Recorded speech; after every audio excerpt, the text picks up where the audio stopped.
Hello students, डाकट concept के online platform में आपका स्वागत है। और हम शुरू करते हैं बैंकिंग अवेयरनेस की क्लास।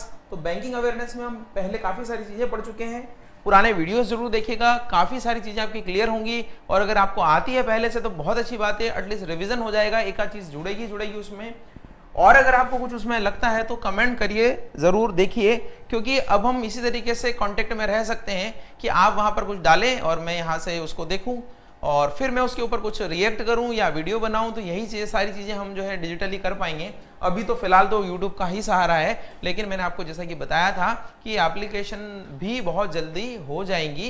एक जनरल वर्जन तो आपके पास में है ही, वो चल ही रहा है। इससे अपडेटेड और इससे बहुत अच्छा 10 गुना अच्छा वर्जन आपको मिलेगा ये मई एंड या मे बी जून 1 तक। तो ट्राई कर रहे हैं हम भी उसके लिए, आप भी कोशिश करते रहिए, पढ़ते रहिए, मस्त रहिए। हम पिछली बार के वीडियो में बात कर रहे थे कि टाइप्स ऑफ अकाउंट कौन से हैं। तो टाइप्स ऑफ अकाउंट में ही जान लेते हैं कि टाइप्स ऑफ अकाउंट जो है वो किस किस तरह के आपके हैं। तो सबसे पहले तो देखिए, हम बात कर रहे थे जो पिछली बार, वो बात कर रहे थे कि डिमांड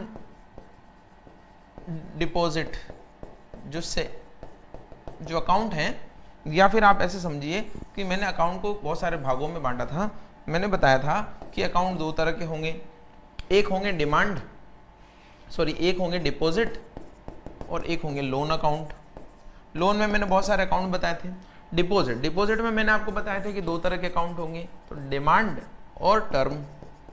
तो टर्म में होगा सेविंग अकाउंट और करंट अकाउंट, इसमें होगा एफडी और आरडी। तो ये हमने पिछली बार पढ़ लिया था, इसके बारे में बात करते हैं, फिर इसके और इसके बारे में भी बात करते हैं। तो चलिए, सबसे पहले करंट अकाउंट। करंट अकाउंट को बोलते हैं चालू खाता।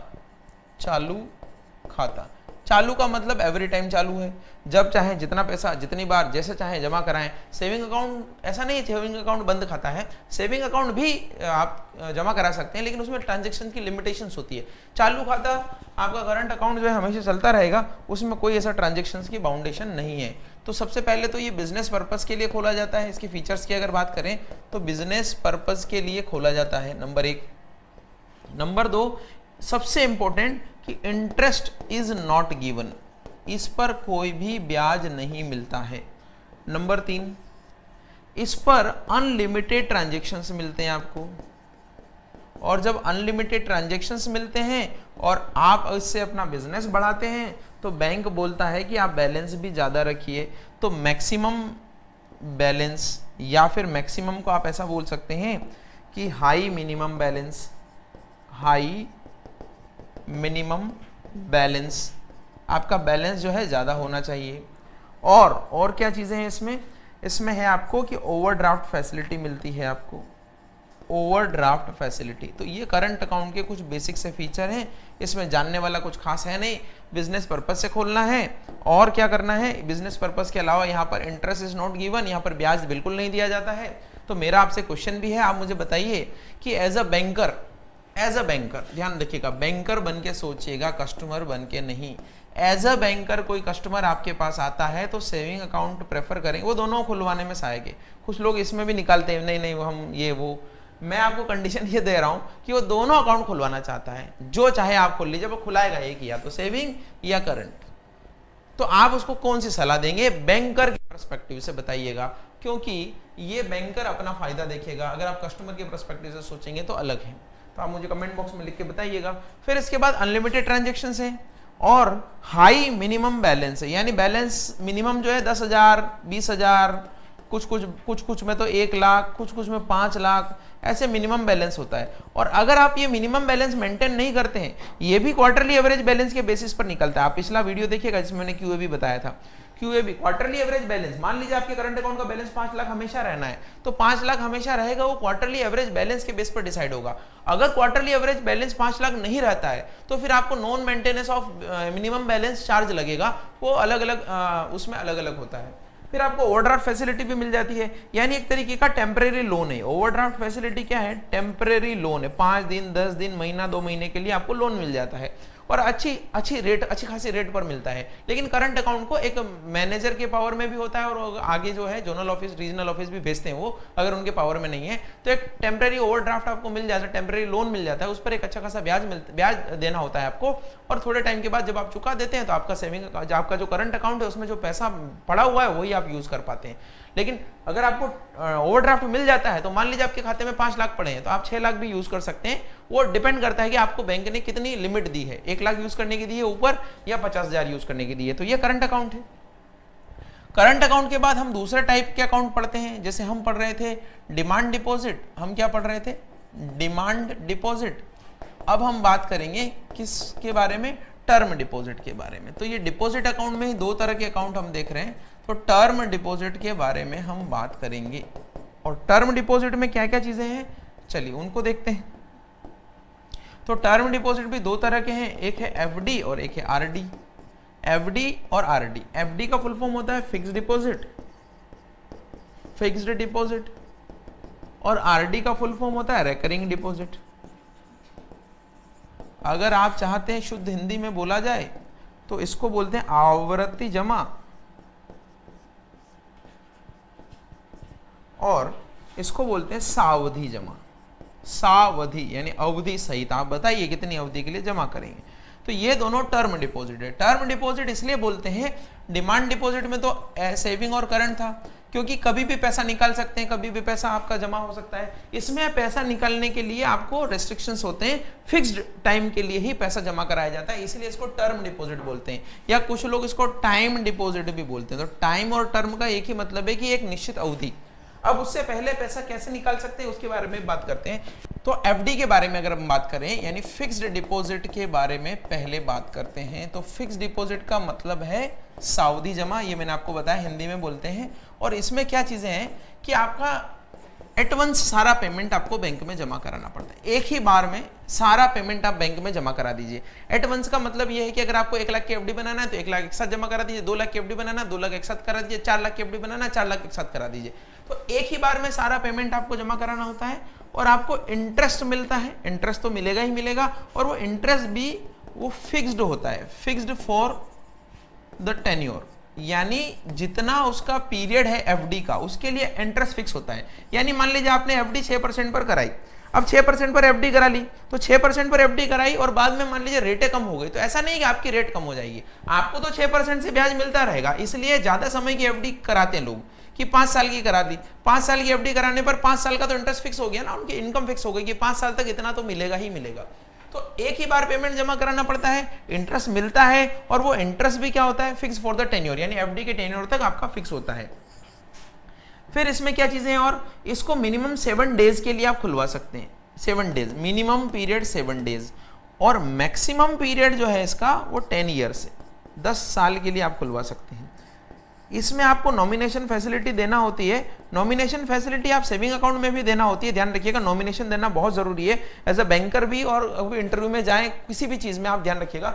नॉमिनेशन का मतलब यह है कि आप किसी को नामांकित कर दीजिए कि अगर आपकी डेथ हो जाती है, या मान लीजिए कोई ऐसा स्पेसिफिक जो है कोई ऐसा इंसिडेंट हो जाता है कि आप अकाउंट ऑपरेट नहीं कर सकते हैं, उस केस में, अनसर्टेनिटी के केस में पैसा किसको मिलेगा। तो जब आप नॉमिनेशन कर लेते हैं तो नॉमिनेशन से क्या होता है कि लीगल आपकी जो प्रोसेस है वो बहुत सिंपल हो जाती है, उस नॉमिनी को सीधा पैसा मिल जाता है। फिर इसके बाद में देखिए यहाँ पर आपका टीडीएस भी डिडक्ट होता है। इसको मैं टीडीएस 2-4 बार नाम ले चुका हूँ, मैं टैक्स जब पढ़ाऊंगा तो आपको जरूर बताऊंगा टीडीएस क्या है, कैसे कैसे टीडीएस कटता है, कितनी रेट होती है, कैसे बचा जा सकता है। तो मुफ्त में सलाह रहेगी आपके लिए।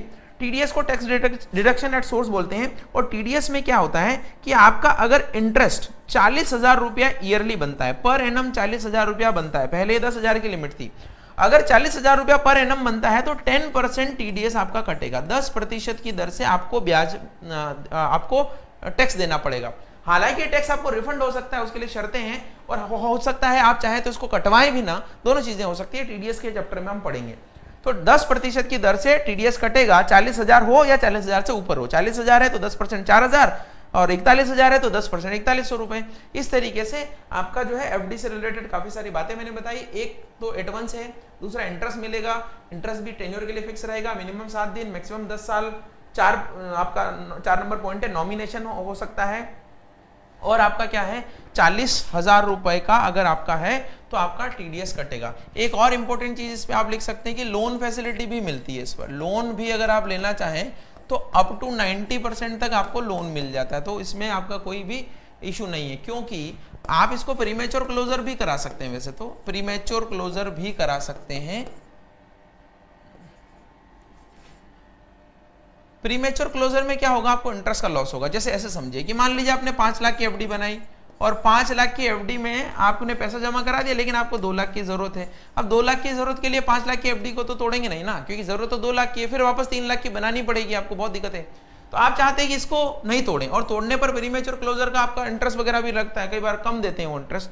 तो 2 लाख रुपए अगर आपको चाहिए तो आप लोन ले लीजिए, लोन ले लीजिए और जब पैसे आए वापस दे दीजिए, तो इसमें नुकसान नहीं होगा आपका। ये प्रीमेच्योर क्लोजर में क्या होता है, जैसे मान लीजिए आपका 5 लाख पे इंटरेस्ट डिसाइड हुआ था 6%, तो कई सारे बैंक तो अब नहीं लेते हैं, लेकिन कई सारे बैंक जो लेते हैं उसमें यही है कि 6% अगर ब्याज लगना है तो आपको जनरली वो 5% ही देंगे।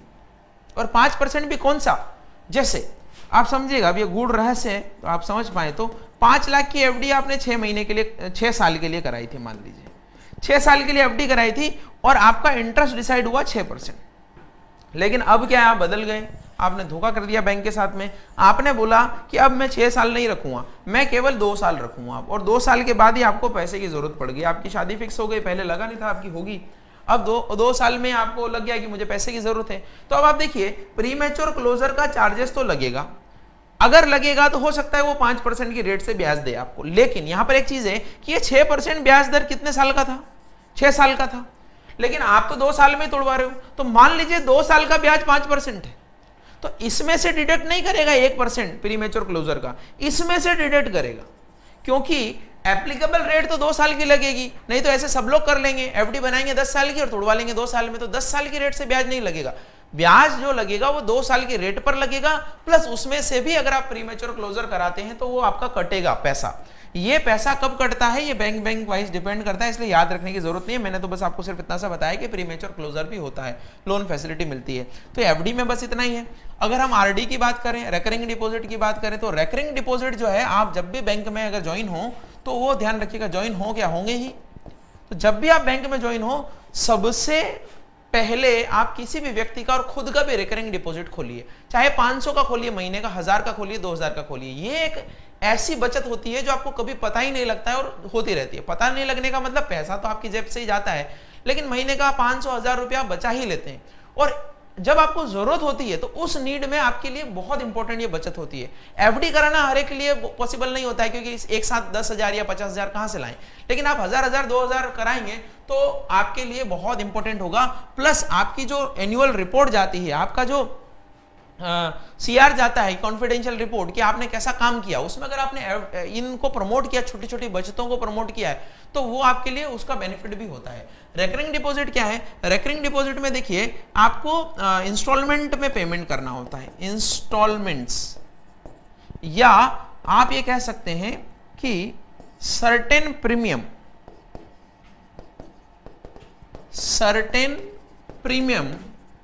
आफ्टर फिक्स्ड इंटरवल, यानी एक सर्टेन प्रीमियम आपको पे करना होती है एक फिक्स इंटरवल के बाद में।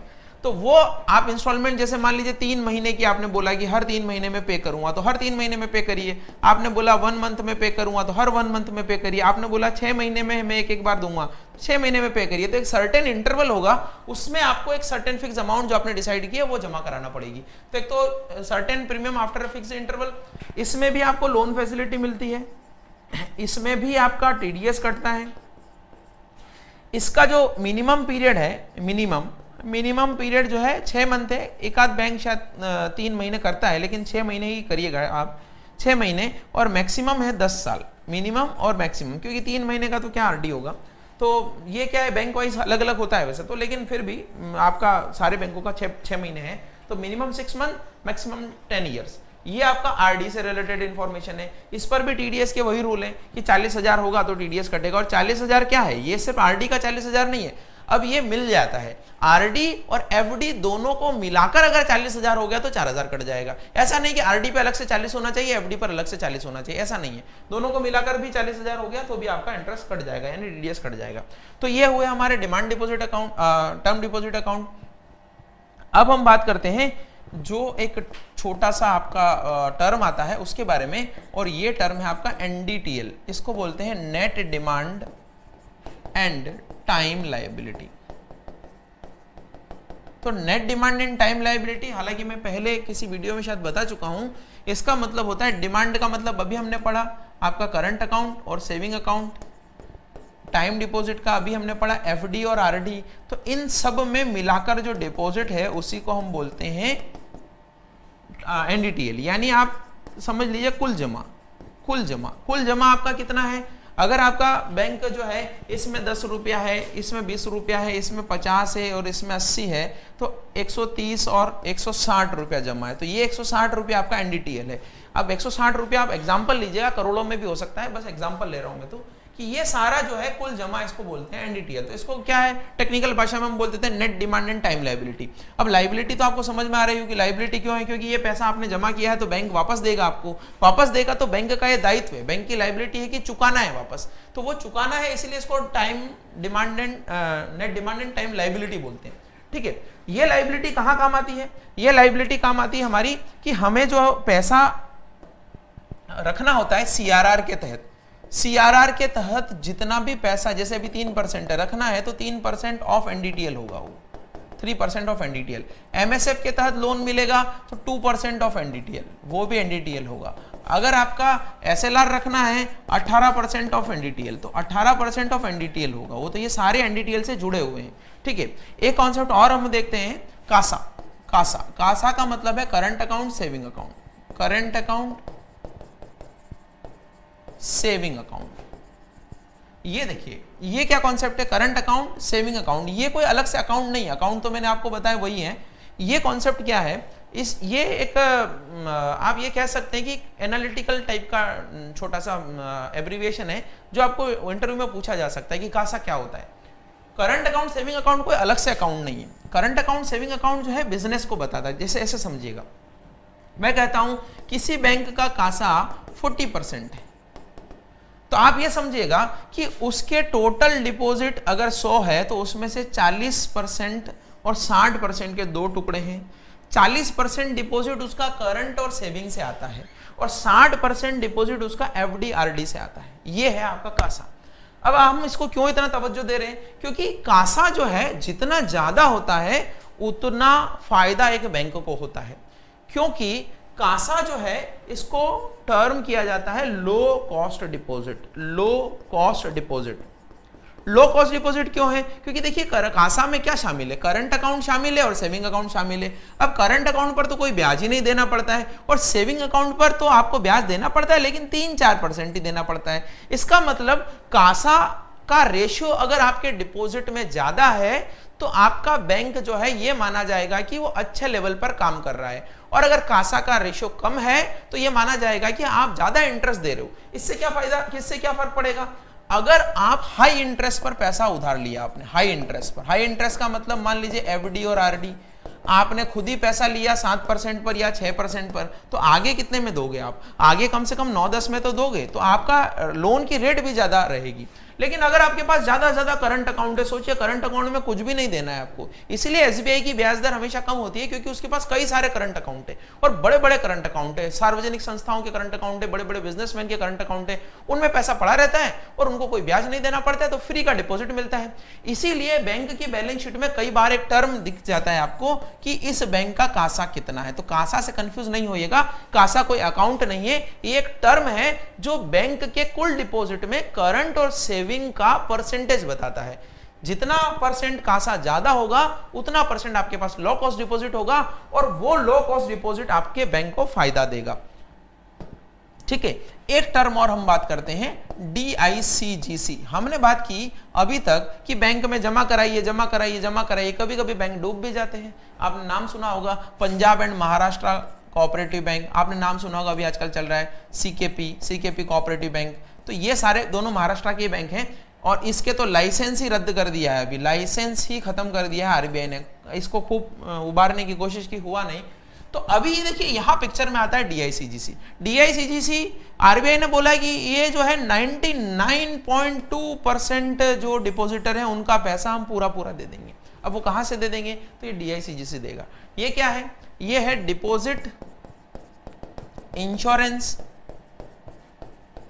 Credit guarantee corporation, deposit insurance credit guarantee corporation. 1961 में इसकी स्थापना हुई और एक डिप्टी गवर्नर इसके हमेशा अध्यक्ष रहते हैं, तो BP कानूनगो अभी हैं। अब इसका क्या काम है, इसका काम यह है कि आपको इंश्योरेंस प्रोवाइड करता है। इंश्योरेंस कैसे प्रोवाइड करता है कि आपके खाते में जितना भी पैसा है उसका बीमा करेगा। ये बीमा कैसे करेगा, बीमा ऐसे करेगा कि आपके खाते में जो पैसा है उसकी प्रीमियम तो बैंक देगा, यानी बैंक ही कराएगा आपका बैंक आपकी प्रीमियम देगा, और अगर बैंक पैसा चूक जाता है या बैंक डूब जाता है तो ये प्रीमियम के अकॉर्डिंग आपको वापस पैसा मिल जाएगा। आप इसको ऐसे समझिएगा, मैं देखिए इस पेज पे क्या लिखा है पहले बता देता हूं। DICGC है, deposit insurance credit guarantee corporation, 1961 में स्टेब्लिशमेंट हुआ। BP कानूनगो इसके हेड है। ये इंश्योरेंस करता है जो इतना भी डिपॉजिट है, और उस इंश्योरेंस पे जो प्रीमियम है वो प्रीमियम आपको नहीं पे करना होता है, बैंक को पे करना होता है। अब देखिए मान लीजिए कोई बैंक डूब जाता है, तो ये DICGC क्या करता है, वो जो डिपॉजिटर्स हैं DICGC वो डिपॉजिटर को 5 लाख तक का भुगतान करता है। 5 लाख तक का भुगतान का मतलब है, ये क्वेश्चन आ सकता है आपके, क्योंकि लिमिट पहले 1 लाख थी, अभी बढ़ाई है और अभी बहुत इंपॉर्टेंट है उस CKP के केस में। तो 5 लाख तक का भुगतान करता है। इसका मतलब यह नहीं कि आपका जमा जो है 1 लाख था तो आपको 5 लाख कर दिया, या आपका जमा 10 लाख है तो 10 लाख कर दिया। दोनों ही केस में आपको जो है, इस केस में तो आपको 5 लाख मिल जाएगा, लेकिन इस केस में आपको 1 लाख ही मिलेगा, क्योंकि आपका जितना जमा है उतने तक ही जो है आपको ये ब्याज दे पाएगा। तो DICGC एक तरीके से आपके डिपॉजिट का इंश्योरेंस करती है और उसके लिए प्रीमियम आपको बैंक पे करता है। तो अभी यही बोला है CKP के केस में कि 99.2% जो डिपॉजिटर हैं वो तो छोटे डिपॉजिटर हैं, 1 लाख 2 लाख 5 लाख तक के डिपॉजिटर, तो उनको तो पैसा DICGC से मिल जाएगा। जो बड़े डिपॉजिटर हैं, क्योंकि इसका जो CKP का डिपॉजिट है वो करीब 487 या 480 करोड़ के आसपास है। अब इतने करोड़ में छोटे छोटे डिपॉजिटर ज्यादा है, तो उनको तो पैसा DICGC देगा, तो यहाँ DICGC रोल में आता है। तो अभी चर्चा में भी है, ध्यान रखिए, आपका आ सकता है, हो सकता है कि आपको पूछ लिया जाए। तो ये मैंने आपको बेसिक चीजें कवर करवाई हैं।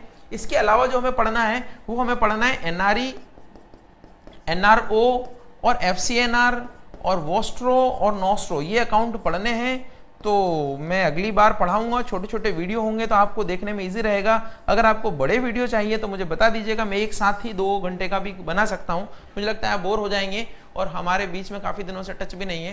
तो अगर लंबे वीडियो बनाना है तो बताइएगा ज़रूर, और अगर छोटे छोटे वीडियो आपको पसंद आ रहे हैं तो लाइक करिए, कंजूसी नहीं करिए। मिलते हैं अगले वीडियो में। Thank you so much.